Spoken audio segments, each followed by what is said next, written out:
하나님 말씀 보겠습니다. 에스라서 9장 1절부터 10절까지 말씀 보겠습니다.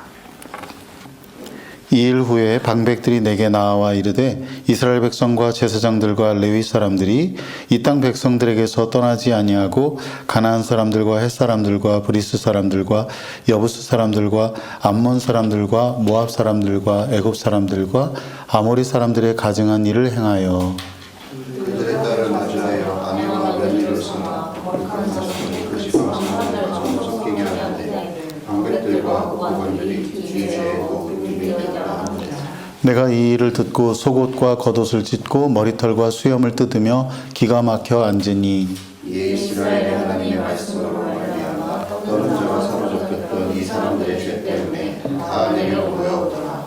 내가 저녁 제사 드릴 때까지 기가 막혀 앉았더니 저녁 제사를 드릴 때에 내가 근심 중에 일어나서 속옷과 겉옷을 찢은 채 무릎을 꿇고 나의 하나님 여호와를 향하여 손을 들고 말하기를 나의 하나님이여 내가 부끄럽고 낯이 뜨거워서 감히 나의 하나님을 향하여 그르지 못하오니 이는 주 죄악이 중주에 넘치고 우리 허물이 커서 하늘에 미치느니라. 우리 조상들의 때로부터 오늘까지 우리의 죄가 심하매 우리의 죄악으로 말미암아 우리와 우리 왕들과 우리 제사장들을 여러 나라 왕들의 손에 넘기사 칼에 죽으며 사로잡히며 노략을 당하며 얼굴을 부끄럽게 하심이 오늘날과 같으니이다. 이제 우리 하나님 여호와께서 우리에게 정신 동안을 베푸사 얼마나 남겨두어 피하게 하신 우리를 그 거룩한 처소에 박힌 목과 같게 하시고 우리 하나님이 우리 눈을 밝히사 우리가 종로를 타는 중에서 조금 소생하게 하셨나이다. 우리가 비록 노예가 되었사오나 우리 하나님이 우리를 그 종살이 하는 중에 버려두지 아니하시고 바사 왕들 앞에서 우리가 불쌍히 여김을 입고 소생하여 우리 하나님의 성전을 세우게 하시며 그 무너진 것을 수리하게 하시며 유다와 예루살렘에서 우리에게 울타리를 주셨나이다. 우리 하나님이여 이렇게 하신 후에도 우리가 주의 계명을 저버렸사오니 이제 무슨 말씀을 하오리까. 아멘. 바벨론 포로에서 돌아온 이스라엘 백성들이 아주 어렵고 힘든 과정을 거쳐서 성전을 재건했습니다. 하지만 그들의 무너진 신앙은 그대로였습니다. 그들은 성전이 있었지만 예배를 드렸지만 하나님의 백성답지 못하게 살고 여전히 세상의 가치에 따라서 살았습니다. 성전이나 예배나 어떤 종교적인 의식 그 자체가 중요한 것이 아니고 그것을 통해서 하나님과의 관계를 새롭게 하고 또 하나님의 백성답게 살아가는 것이 중요한 것입니다. 그런데 그렇게 하나님의 백성답게 살고 하나님 앞에서 그 부르심에 따라 살기 위해서 우리가 항상 온전한 회개를 이루어야 합니다. 단순한 감정적인 것이 아니라 지정의를 갖춘 전인적인 회개가 이루어져야 합니다. 그것이 전제되었을 때 비로소 우리가 그리스도인으로서 하나님의 백성으로서 살아갈 수가 있는 것입니다. 그렇다면 우리는 어떻게 온전한 회개를 할 수 있을까요? 오늘 이 본문 말씀을 중심으로 우리가 온전한 회개에 대해서 함께 나누도록 하겠습니다. 첫째, 온전한 회개는 죄를 깨닫는 것입니다. 다 같이 본문 1절 말씀 읽겠습니다.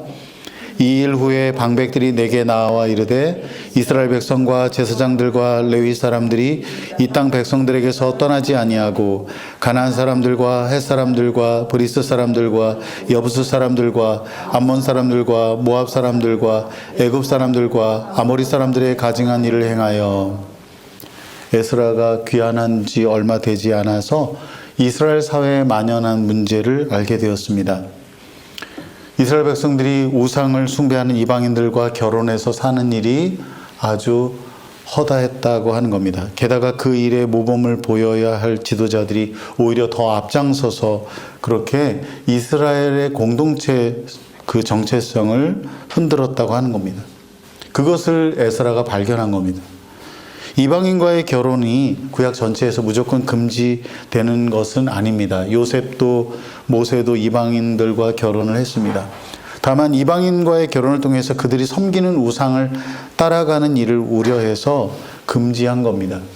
에스라는 이스라엘 백성들이 이방인과 결혼한 것을 뭐라고 말했냐면 신실하지 못함이라고 규정을 하고 있습니다. 이 말은 뭐냐면 너희들이 배신했구나. 너희들이 하나님을 저버렸구나. 그런 겁니다. 온전한 회개는 죄를 죄로 아는 것에서 시작됩니다. 하나님의 말씀을 비추면서 하나님의 사람 에스라를 통해서 이스라엘 백성들의 죄가 드러난 것처럼 하나님의 말씀으로 자신을 비출 때야 비로소 자신의 죄를 알 수 있습니다. 하나님의 말씀 앞에 서지 않으면은 자기가 어떻게 사는지 몰라요. 내가 죄 가운데 사는지 몰라요. 그래서 우리 그리스도인들에게 필요한 것이 뭐냐면 하나님의 말씀의 빛으로 자신의 내면을 비추는 용기입니다. 내가 뭔가 꺼림직하고 내가 하나님 앞에 죄송한 마음이 있으면요, 빛으로 나아가지 않아요. 하나님 말씀 듣는 게 두려워요. 왜? 싫거든요. 거리껴요. 내 마음이 찔려요. 그래서 자꾸 안 들으려고 하고 묵상하기를 원하지 않습니다. 하나님 말씀으로 진지하게 여러분 자신의 내면과 삶을 살펴보시기 바랍니다. 그러면 보입니다. 섣불리 자기 합리화를 하지 말고 두려움 때문에 회피하지 말고 말씀 앞에 서기를 바랍니다. 여러분이 매일 성경 읽고 그렇게 묵상하고 있는데 나를 위로하는 말씀, 나를 격려하는 말씀, 그런 것만 읽으면 피상적인 처방에 불과하게 돼요. 말씀을 통해서 죄를 깨닫는 지적인 회개가 일어나야 합니다. 내가 심각한 질병이 들었는데 예쁘게 외모만 꾸미면 뭐 하겠어요? 그래야 소망이 있습니다. 오늘날 적지 않은 그리스도인들이 무속에 물들어 있다고 합니다. 점을 치거나 관상을 보거나 태기를 받는 등의 일을 스스럼 없이 행하고 있다고 해요. 한국의 목사님들이 8만 명인데 무속인들이 80만 명이에요.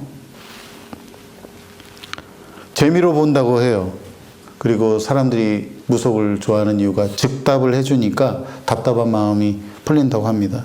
하지만 그리스도인들이 그 일에 참여하는 때에는 그들이 모르는 게 있습니다.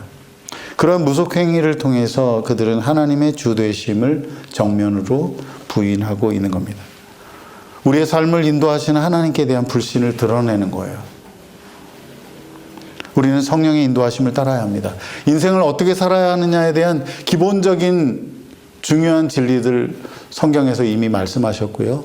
우리의 매일의 일상에서 선택하고 결정하는 일에 대해서는 어떻게 하길 원하시냐면 겸손하게 하나님 앞에 기도하면서 선택하며 살기를 바라세요.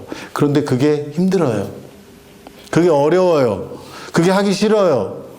우리 본성적으로 하나님 앞에 기도하는 일이 싫어요.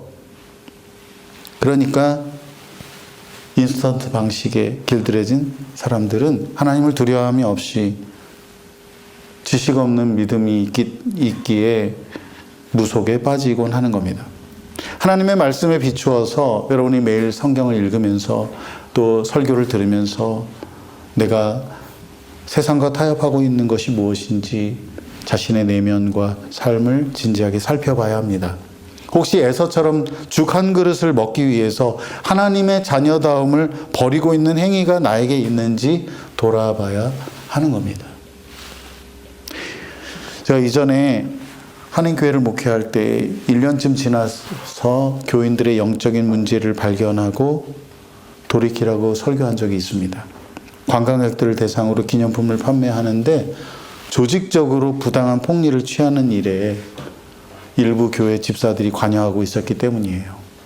마치 권위가 있는 사람인 것처럼 하얀 가운을 입고 이것이 얼마나 의학적으로 좋은지 막 이렇게 속이면서 물건을 팔았는데 그 일에 참여하는 사람들이 있었어요. 심지어는 주일날 예배가 시작돼가지고 대피기도 하고 있는데 몇 사람이 나가버려요. 제가 얼마나 황당했겠어요. 그리고 제가 그 마음, 그때 에스라의 그 심정이 조금 이해할 만큼 얼마나 마음이 참담했는지 몰라요. 그래서 제가 하나님께서 속이는 저울을 미워하신다는 주제로 설교를 하고 그랬습니다. 그랬더니 어떤 사람이 저를 위협하더라고요. 거의 죽을지도 모른다 이런 식으로.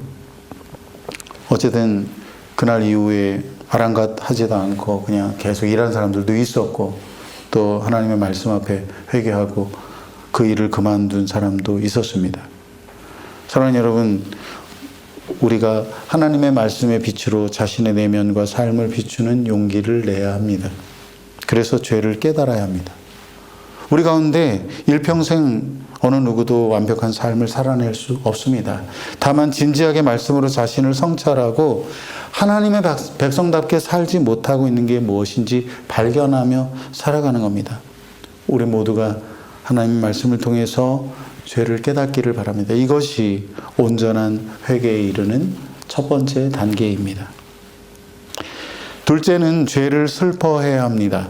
죄를 깨닫지 않는다면 죄를 슬퍼할 일도 없습니다. 에스라는 이스라엘 백성들의 죄를 깨닫고 깊이 슬퍼하며 탄식했습니다. 다 같이 본문 3절 말씀 읽겠습니다. 내가 이 일을 듣고 속옷과 겉옷을 찢고 머리털과 수염을 뜯으며 기가 막혀 앉으니. 아멘.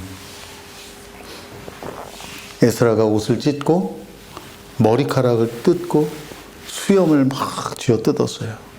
이것은 극한의 슬픔과 탄식을 표현하는 행위입니다. 죄를 깨달으면은 죄를 슬퍼할 수밖에 없습니다. 여러분은 지난 한 해 동안 여러분 자신의 죄 때문에 슬퍼한 적이 있습니까?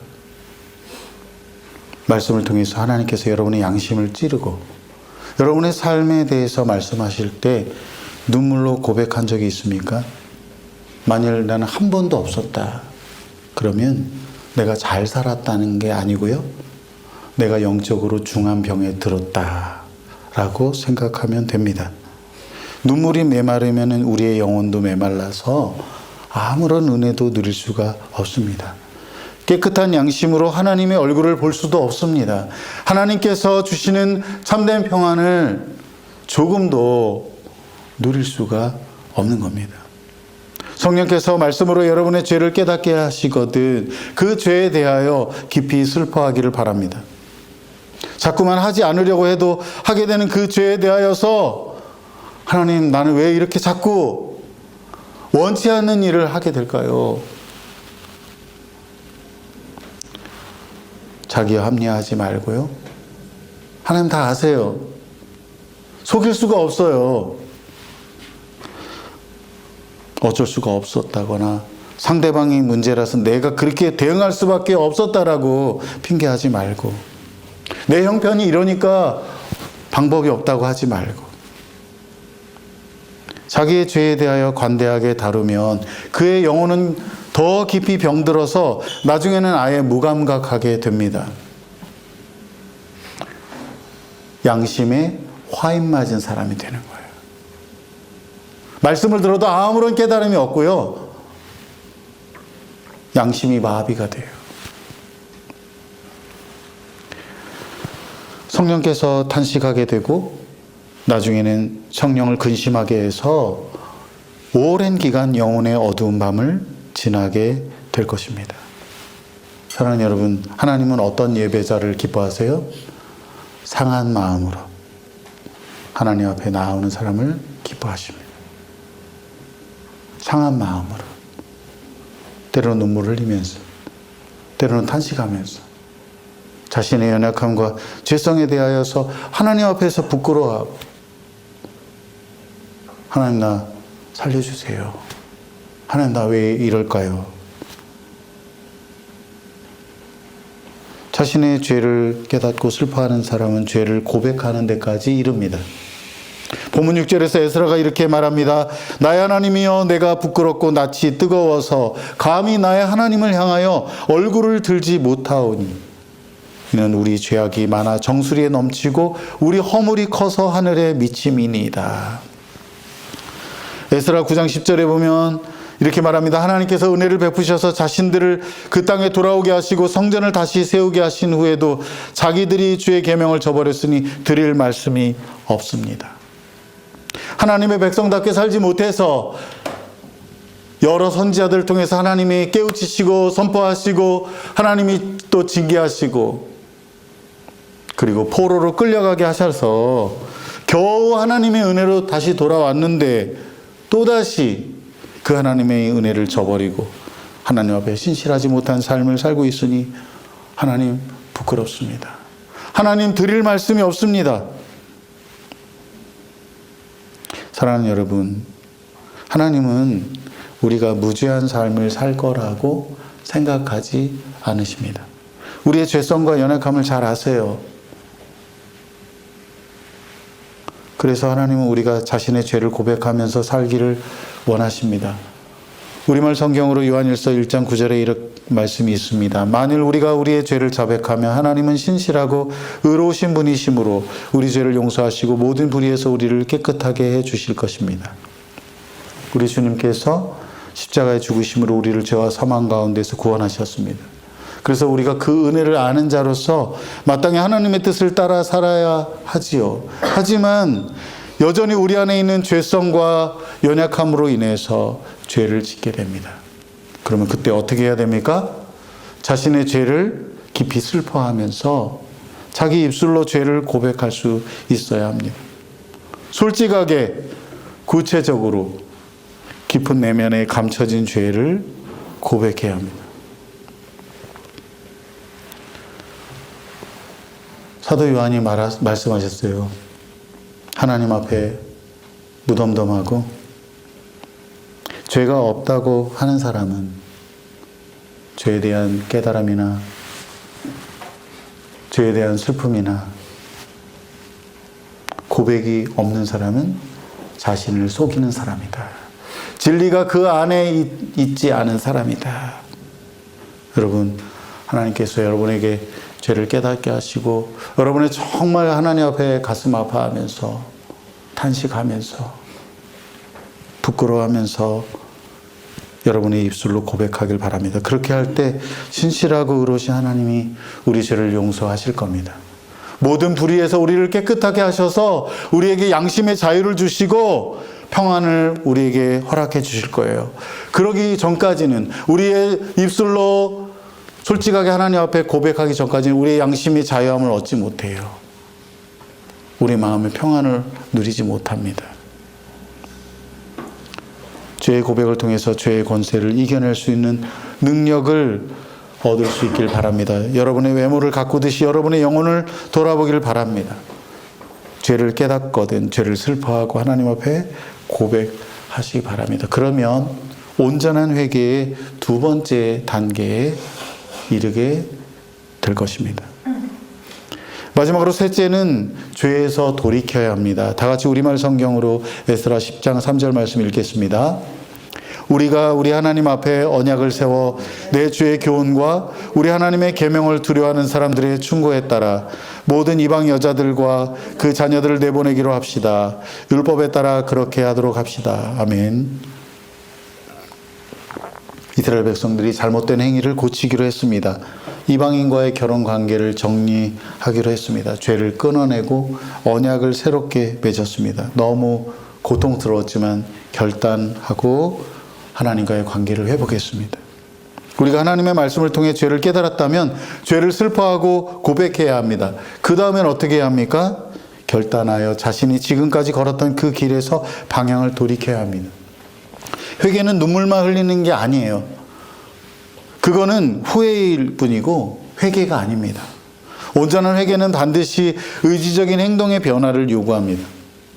만일 인간관계가 여러분을 자꾸만 죄를 짓게 한다면 그것을 단호하게 끊어내야 합니다. 여러분이 자꾸만 거짓말을 하는 습관이 있다면 성령께 도움을 요청하고 정직한 말을 하는 습관을 계속 가지려고 해야 합니다. 만일 여러분이 어떤 불의한 방법으로 이익을 남몰래 챙기고 있다면 더 이상 그 일을 하지 않도록 해야 합니다. 여러분 자신이 변하지 않는데 여러분의 삶이 변할 리가 없습니다. 자신이 심은 대로 거두는 법입니다.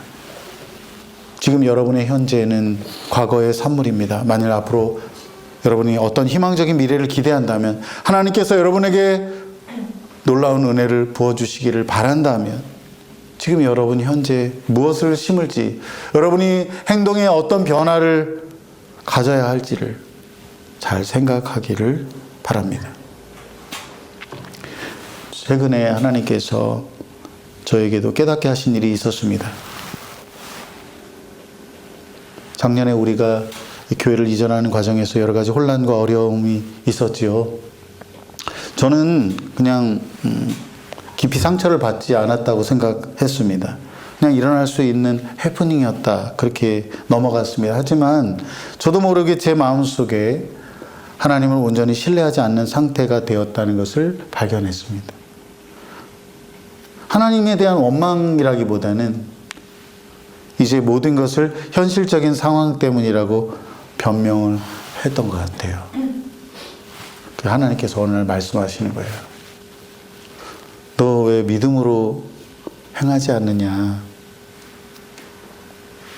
너는 선교하면서 계속 사역을 하면서 항상 믿음으로 어떤 일들을 결정하고 했는데 왜 그렇게 믿음을 하지 않느냐? 왜 현실적인 것들을 자꾸 생각하느냐? 왜 낙심하느냐?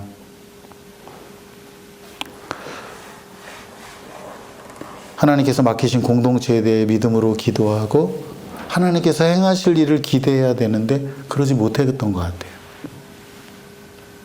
그래서 제가 하나님 앞에 회개하고 돌이키기로 했습니다. 교회 공동체에 대하여, 우리 성도들에 대하여 믿음으로 선포하고 기도해야겠구나. 그렇게 기도하고 있습니다. 그리고 내년에 더 그런 일들을 감당하려고 합니다. 제가 먼저 더 하나님 앞에 헌신하기로 또 마음을 먹었습니다. 사랑하는 여러분, 여러분이 변하지 않으면 여러분의 삶이 변하지 않습니다. 때로 성령께서 여러분의 양심 가운데 더 이상 하지 말라고 하시는 게 있을 거예요. 그거를 단호하게 끊어내기를 바랍니다. 그것이 하나님과의 관계를 친밀하게 하는데, 하나님께 가까이 나아가게 하는데 큰 장애가 되고 있는 겁니다. 관계의 문제이든 행동이든 중독된 습관이든 버리고 고치고 바꾸시길 바라요. 혹시 하나님 나라를 위해 헌신하라고 하신다면, 하나님께서 여러분에게 뭔가를 하라고 하시는 것이 있다면, 그것을 말씀하고 있다면, 혹시 누군가에게 손을 내밀어 도와주라고 하신다면 그 일을 바로 행하시기를 바랍니다. 만약 하나님께서 미지근한 태도를 버리고 머리로만 믿는 신앙생활 이제 하지 말라고 하시면 여러분 그 길에서 돌이키기를 바랍니다. 그러면 하나님이 놀랍게 여러분의 삶에 개입하실 것입니다. 온전한 회개는 죄에서 돌이키는 것입니다. 그렇게 할 때 하나님께서 일하십니다. 하나님과의 관계가 회복되어야 하나님께서 우리를 통해 그분의 신실하심을 온전히 드러내실 것입니다.